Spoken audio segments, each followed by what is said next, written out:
Buenas noches, un placer darle la bienvenida a Conversando con Humberto, nuestro tercer programa de esta semana. Le doy muchas gracias a Dios por permitirme la gran bendición de poder continuar con este programa. Así que gloria a Dios por esto, espero que sea de beneficio para todos ustedes, así como es de beneficio espiritual para mí. Antes de comenzar, bueno, lo voy a dejar para el final porque ahora mismo todavía no hay nadie conectado. Pero ya hay gente conectada.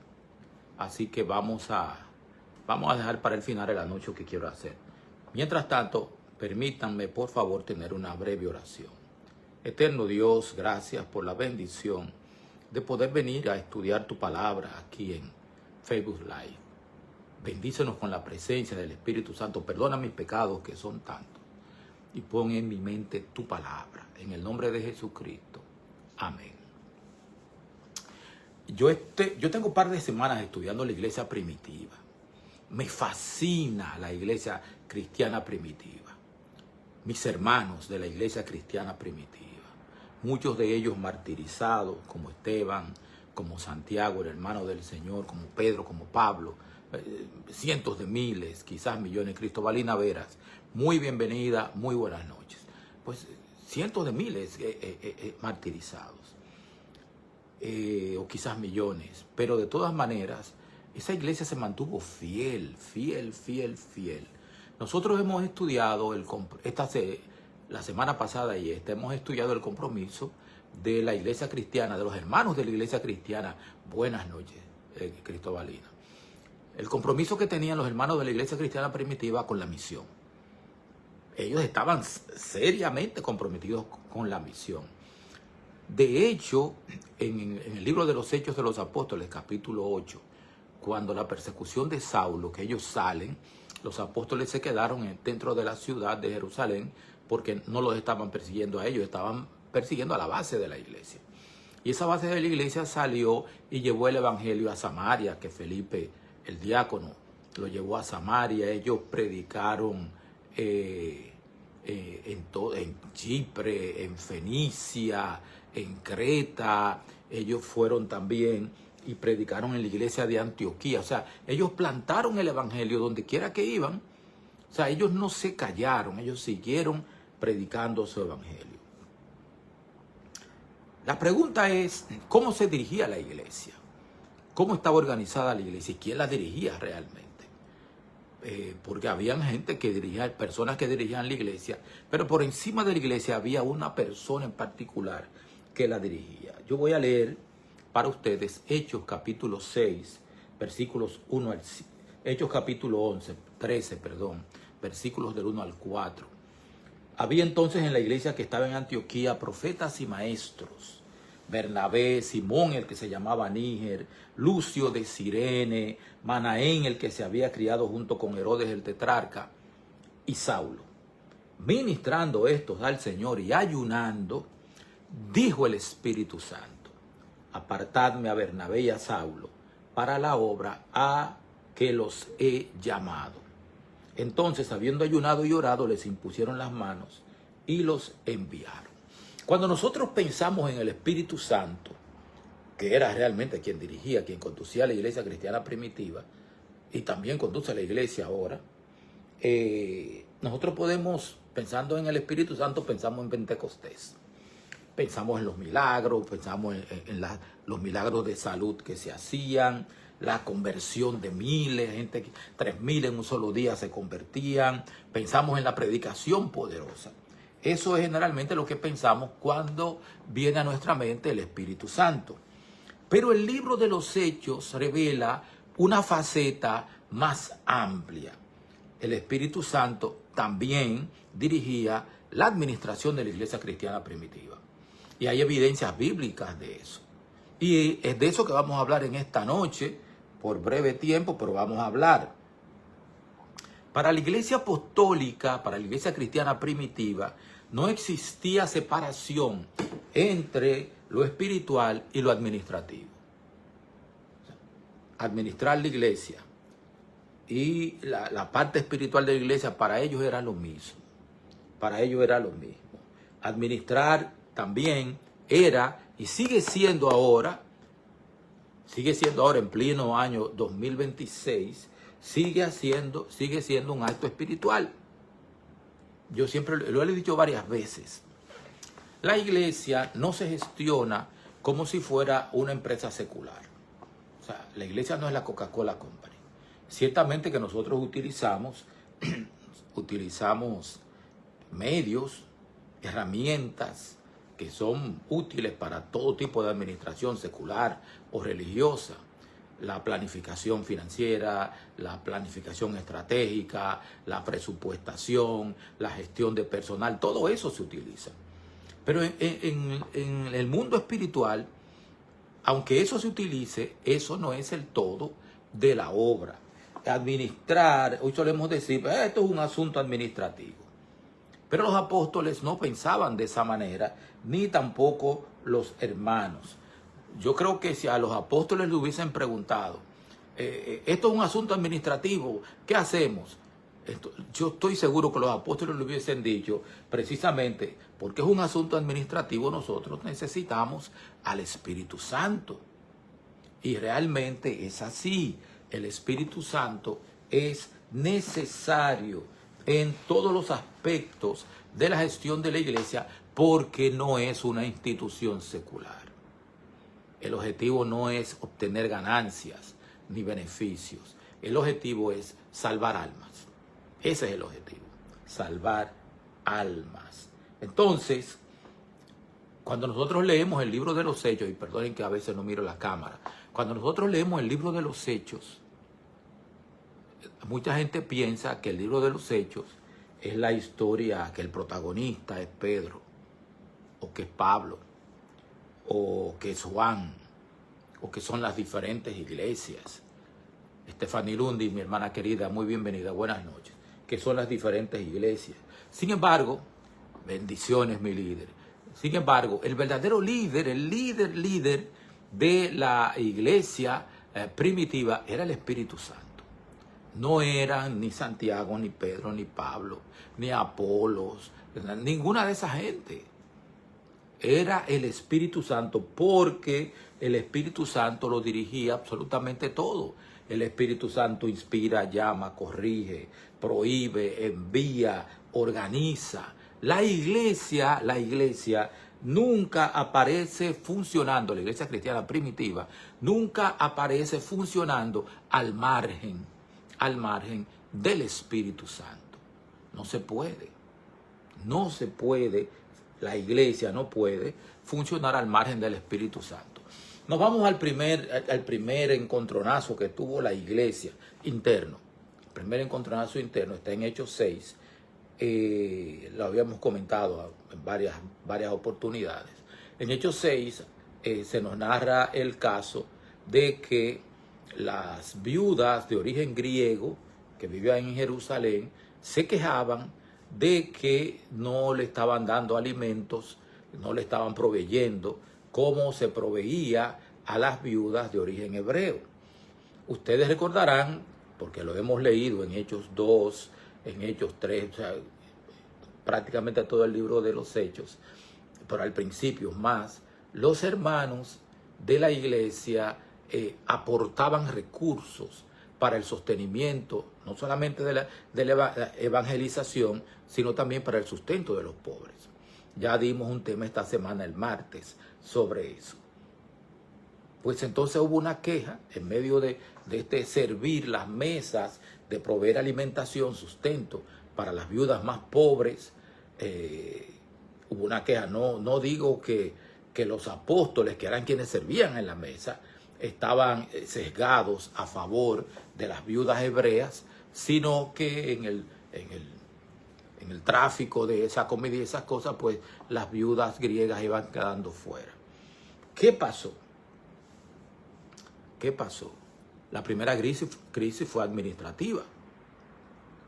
Y los apóstoles, que estaban dejando de predicar el evangelio por estar atendiendo a las mesas, entonces decidieron que había que solucionar esto. ¿Cómo lo solucionaron? Ellos decidieron Hechos 6, 1 en adelante, le dijeron a la iglesia, busquen varones de buen testimonio, llenos del Espíritu Santo y de sabiduría. Ellos inventaron un cargo, de los diáconos. Seleccionaron 7 diáconos que se encargaban de de atender las mesas, de distribuir la comida, de atender las necesidades de los más pobres. Para eso los diáconos y los apóstoles volvieron a ocuparse fundamentalmente de la predicación del Evangelio, de testificar lo que habían visto y habían oído cerca de nuestro Señor Jesucristo. Entonces, lo que ellos buscaron originalmente no fue un experto en procesos. Lo que ellos buscaron no fue un distribuidor. Ellos buscaron un carácter. Y habían tres rasgos de carácter fundamentales que los apóstoles le dijeron a la iglesia que buscaran. Varones de buen testimonio, o sea, que la gente supiera que eran gente seria,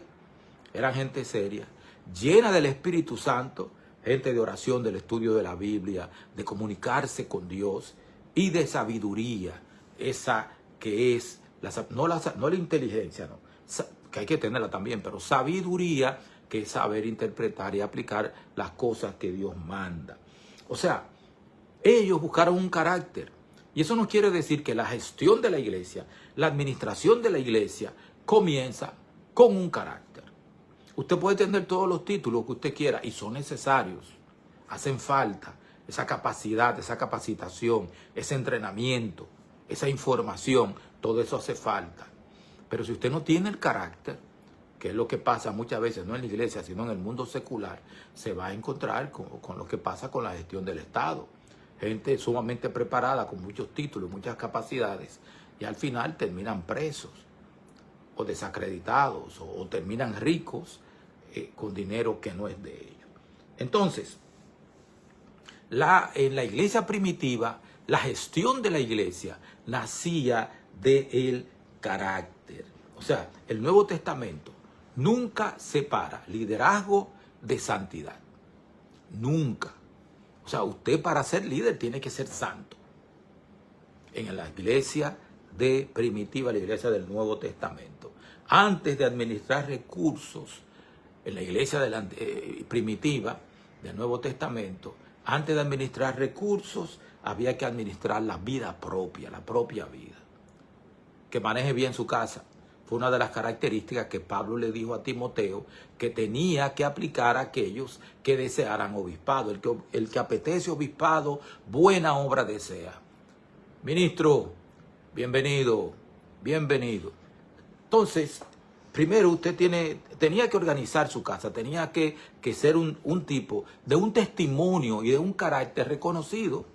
La iglesia no te daba el liderazgo te era reconocido porque ya tú lo tenías. Entonces, antes de dirigir personas,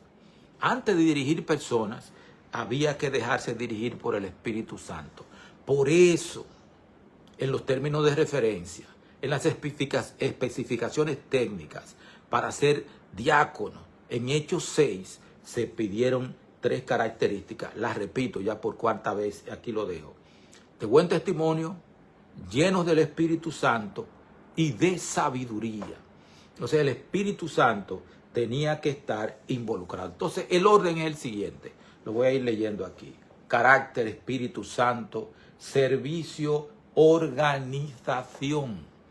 Eso es fundamental era fundamental para ser dirigente en la iglesia cristiana primitiva.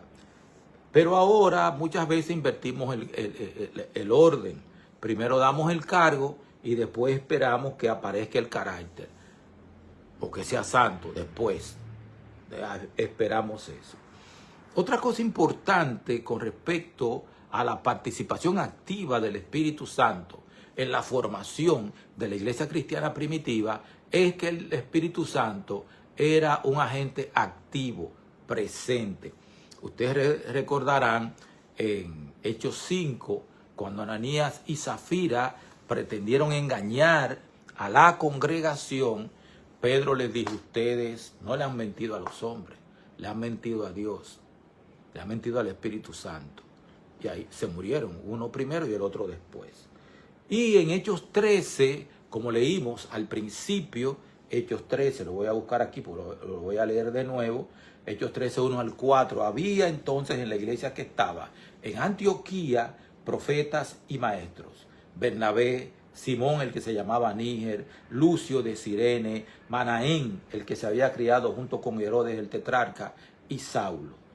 Ministrando estos y ayunando, dijo el Espíritu Santo, actuando directamente,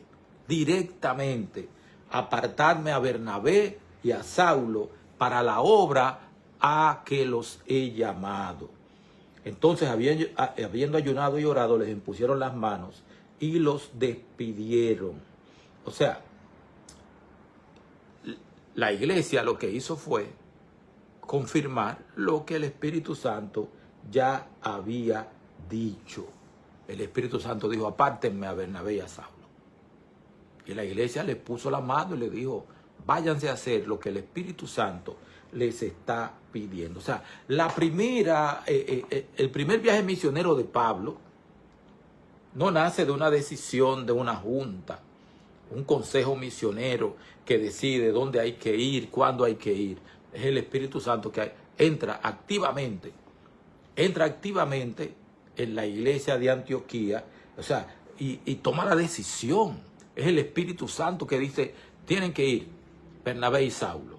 O sea, no fue un comité quien decidió que Bernabé y Saulo salieran. En Hechos 16, antes de hablarle del 15, ustedes recordarán que en Hechos 15, la iglesia de Antioquía me fascina a mí. Qué iglesia la de Antioquía, Dios mío. Qué poderosa, qué activa, de ayuno, de oración, de estudio. Cuánta gente buena había ahí en Antioquía, como le acabamos de leer en Hechos capítulo 13. Y el Espíritu Santo actuando en esa congregación. Necesitamos más congregaciones como esa. Bien, en Hechos 15, cuando llegan a Antioquía gente venían de Jerusalén, de parte de Santiago, comienzan a decir que hay que circuncidarse, que los gentiles se tienen que circuncidar. Pablo, Bernabé y los ancianos de la iglesia de Antioquía le dijeron, eso no es así, nosotros estamos en el nuevo pacto, eso no es así. Y como se armó una discusión no fácil, entonces decidieron hacer un concilio y se fueron para Jerusalén. Lo pueden leer en el libro de los Hechos, capítulo 15. Cuando se va a tomar la parte dispositiva después de los testimonios, los discursos, los análisis, las discusiones, entonces Santiago, que era quien estaba dirigiendo el concilio, escribe una carta. Y la carta comienza diciendo, nos ha parecido bien al Espíritu Santo y a nosotros. O sea, las decisiones estaban basadas en lo que decía el Espíritu Santo. Era ahí. Y en Hechos 16, ustedes van a encontrar que Pablo quería ir a Asia a predicar. Quería. Pero el Espíritu Santo le dijo, no, el Espíritu lo impidió, dice Pablo así textualmente en Hechos capítulo 16. Luego Pablo quiere ir a Bitinia y el Espíritu Santo vuelve y le dice que no, el Espíritu Santo se opuso. Sin embargo, una noche el Espíritu Santo le da una visión, un sueño. Aparece un joven macedonio, vestido de macedonio, y le dice, pasa a Macedonia y ayúdanos. Esa era la dirección que el Espíritu Santo quería para la obra misionera de Pablo y de Bernabé. Entonces la estrategia misionera de Pablo no era producto del análisis humano de un comité, era producto de que el Espíritu Santo los estaba dirigiendo. Primeramente dirigía a Pablo y a Bernabé, y luego dirigía a Pablo y a Silas, y después también dirigió a Silas y a Marcos. O sea, el Espíritu Santo dirigiendo a sus instrumentos para la salvación de las almas. Eso era la iglesia primitiva. Y el Espíritu Santo también dirigía la administración económica de la iglesia.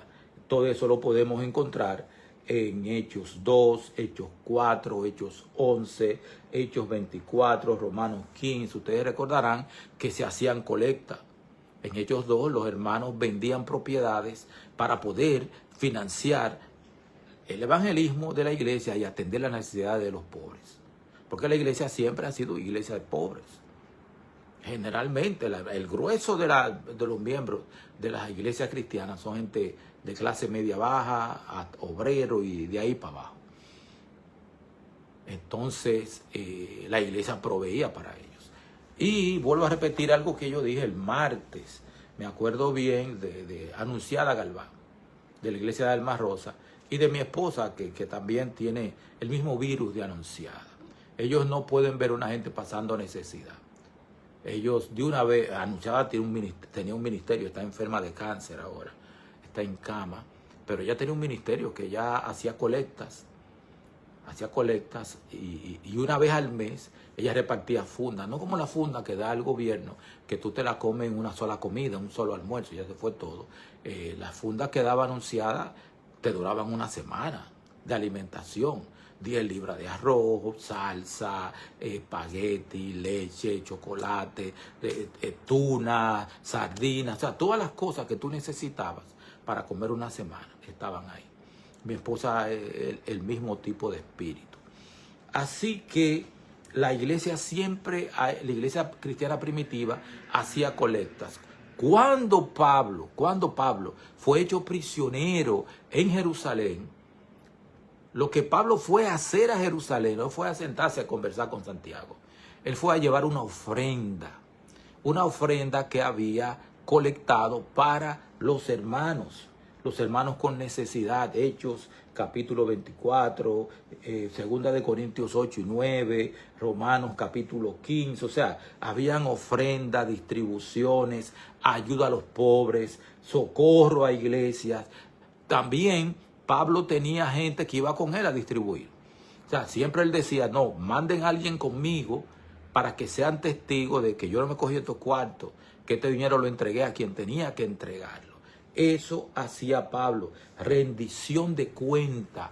Y todo esto bajo principios espirituales. O sea, en el libro de los Hechos nunca encontramos en la iglesia cristiana primitiva una oposición entre espiritualidad y buena administración. Era el Espíritu Santo que manejaba todo eso. Otra cosa más, la iglesia trabajaba con el liderazgo reconocido, no un liderazgo fabricado. Hechos 6, 13, 14, la iglesia no era que decía, ven que te voy a hacer líder, donde ese liderazgo ya el Espíritu Santo lo había trabajado. Y entonces lo que la iglesia hacía era reconocer ese liderazgo. Reconocía lo que Dios ya había hecho. El Espíritu era quien llamaba. Fulano de tal, tráelo para tal cosa. Fulano perencejo para tal cosa. El Espíritu llamaba, la iglesia discernía, los apóstoles confirmaban. O sea, ese era el orden que Dios tenía para la gestión de la iglesia. ¿Qué pasó? A partir del siglo II de la era cristiana, cuando ya Pablo, Pedro, incluso Juan, que fue el último de los apóstoles en morir cerca del año 100, cuando ellos mueren, entonces los discípulos de ellos toman el mando, toman el control. ¿Cuál era el objetivo o la intención principal de los padres de la iglesia, los herederos de los apóstoles, que le llamamos padres de la iglesia? Por eso se le llama patrística a esa zona, patrística? Era que la doctrina de Jesucristo, la doctrina de los apóstoles, no cambiara. No cambiara porque estaba puesta sobre fundamentos sólidos. Efesios 2:20, edificado sobre el fundamento de los apóstoles y profetas, siendo Jesucristo la principal piedra del ángulo. Entonces, la prioridad era conservar la doctrina apostólica conjuntamente con la predicación del evangelio en tiempos muy difíciles, en tiempos de persecución, de cárcel, en tiempos de martirio. Sin embargo, ese era el interés. O sea, surgen los obispos como figuras de unidad. Mantenían la iglesia unida sobre la base de la sana doctrina. Como escribió Pablo en 2 de Timoteo, capítulo 3, 4, dice, porque vendrán tiempos cuando no sufrirán la sana doctrina, sino que teniendo comezón de oír, se juntará gente por sus propias concupiscencias. O sea, no van a soportar la sana doctrina, la doctrina bíblica, la doctrina de Jesucristo, y la doctrina de los apóstoles, que está precisamente basada en la doctrina bíblica, la doctrina de Jesucristo. Entonces, ese era el objetivo fundamental de los obispos, sostener a la iglesia en la verdad, a pesar de las circunstancias difíciles que estaban viviendo. Entonces, durante buena parte del siglo II, del año 100 al año 200, siguen predominando los requisitos espirituales para ser líder. Los requisitos espirituales para ser líder eran fundamentales, si no, usted no podía ser líder. No podía ser. Entonces, pero la iglesia crece. La iglesia crece. Y cuando la iglesia crece, más gente, a pesar de la persecución y de todo, crece. Yo he dicho varias veces ya esta semana que Juan Miguel Zunzunegui, un historiador mexicano muy bueno, desde el punto de vista de la vista mía, claro, muy bueno, dice que para el año 313, cuando Constantino emite el Edicto de Milán, para el año 313 ya habían 50 millones de personas en el Imperio Romano. Pero otros historiadores también dicen que entre el 20 y el 30% de la población del Imperio Romano ya era cristiana. De hecho, la mamá de Constantino era cristiana. O sea, nosotros estamos hablando de una iglesia que de 120 personas en el aposento alto pasa, no de repente, sino en 200 y pico de años, a casi 15 millones de personas. Entonces, eso es una iglesia grande, muy grande. La iglesia adventista actual anda alrededor de 20 millones de personas en todo el mundo. Entonces, cuando la organización crece, entonces hay nuevas demandas, aparecen nuevas responsabilidades como administrar comunidades, administrar recursos, resolver conflictos doctrinales, coordinar iglesia. Hasta el cambio era natural, la iglesia cambió. Toda comunidad que crece necesita organización. Edgar Suberví, muy bienvenido. O sea, toda comunidad que crece necesita organización. Y cuando la iglesia creció, como les dije, se estima entre 10 y 15 millones la iglesia cristiana del Imperio Romano en el año 313, entonces esa comunidad necesitaba administradores prácticamente profesionales que se encargaran de la finanza y de esas cosas. Pero el Espíritu Santo nunca delegó la dirección de la iglesia. Nunca la delegó. Y ahora mismo el Espíritu Santo sigue dirigiendo su iglesia. Quizá usted diga, no, eso no puede ser, las cosas que pasan. El Espíritu Santo sigue dirigiendo su iglesia. Y el Espíritu Santo le pedirá cuenta a aquellas personas que no toman en cuenta al Espíritu Santo en la dirección de su iglesia, que es de Él.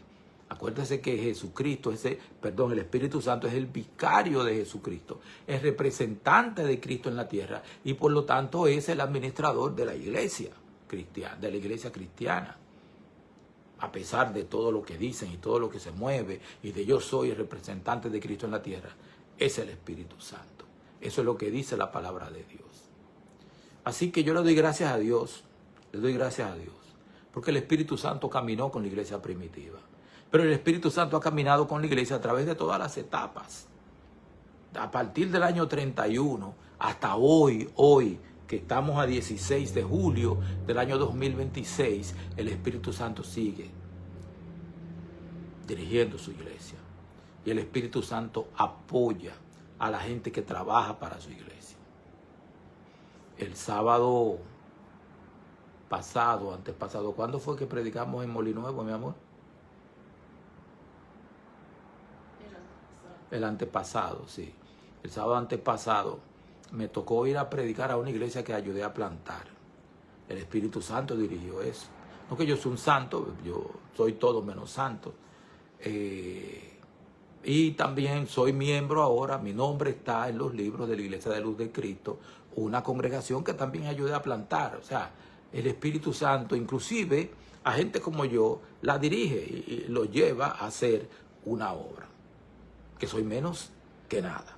Así que yo le doy gracias a Dios y yo le pido a Dios que el Espíritu Santo nunca se aparte de su iglesia, que la dirija, que la bendiga, que estremezca el corazón de los dirigentes también, para que todos los dirigentes hagan todo el tiempo lo que ha sido y es la voluntad de Dios, que es salvar almas. Oramos. Gracias, Dios, por tu palabra. Bendícenos y dirígenos en el nombre y por los méritos de Jesucristo, tu Hijo. Amén. Pasen buenas noches. Gracias por haber estado aquí.